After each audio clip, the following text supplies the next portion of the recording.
Gamers, it has come to my attention that there is trouble in the Genshin community.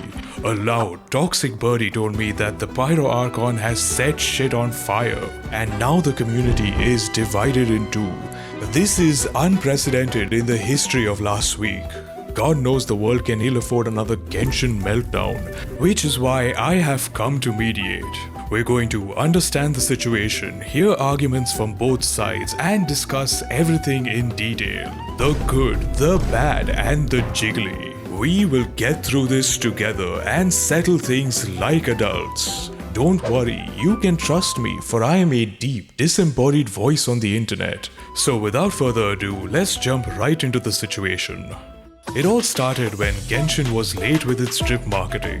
Big mistake to not leave your gamers unattended. So there I was, aimlessly scrolling when out of nowhere, girl jump scare.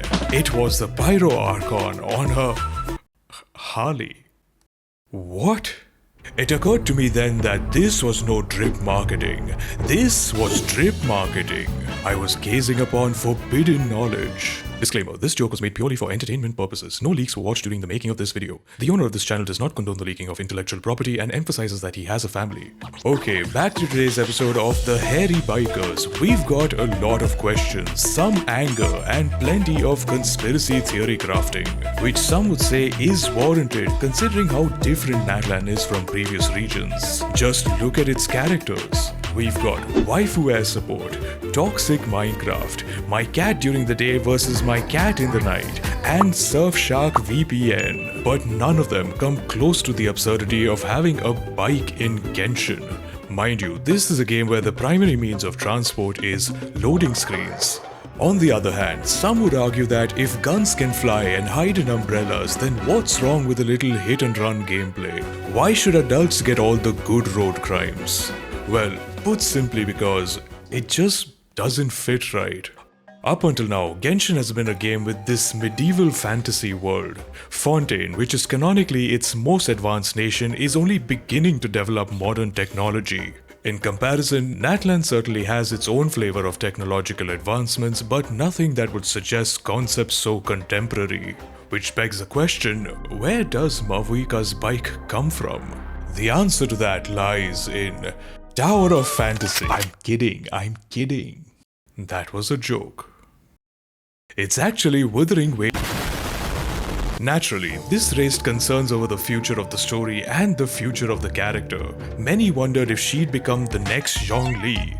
After all the players asked for was an off-field sub-DPS Pyro unit since we already have 2 Pyro Archons. To which the devs replied, "Get cooked haters, Biker Mommy is no sub, she is a dog." I may have made that up entirely. Which is not the issue. The issue is, on top of being the most confusing unit in the game, Mavuika's kit also seems to just do it all. She can hyper carry as a main DPS, play support as an off-field attacker, and she is busted for exploration. It took 3 years for a character to move freely on water, but with her bike, not only is Mavuika faster, she can also surf and use it to fly. This is blatant horsepower creep. And yes, I can show you this now because it comes from officially released footage, so pretend this is the first time you've seen this. You know, just like the devs. Coming back to waifus on wheels, we have to talk about what this means for the story because it does beg some important questions. Questions like, has Genshin given up storytelling for pandering? Is it going to become a populist cesspool? And if she lets me ride with her, does that make me a backseat gamer? We need answers. What I do know is, if it continues like this, things won't be looking so hot. We have to find a way to cool off, if you catch my drift. Wives are at stake. Then again, all this hyperventilating might be premature. There clearly are secrets Natlan has yet to reveal. Perhaps one of them will help all of this make sense. And looking at her design, Mavuika clearly had biker girl vibes, so does it really matter if she pulls out the Hot Wheels? This is a casual game. What's important is that people have fun, and this does give us the best angles. So whether or not you play her is up to you. Maybe this isn't a big deal, or maybe the next Archon will roll up in a Cybertruck. Who knows? As for me, having given it some thought, my final conclusion is, The bike is strange, the archon is hot, and I officially identify as roadkill. Hi, I hope you found this shitpost validating and engaging. If you share the same opinions, you know what to do. But if for whatever reason you found this upsetting and would like to bring your complaints to me personally, that's fine. You can find me at this location. Anyway, I've been Sevyplays. Thanks for watching. Subscribe and I'll see you in the next war crime.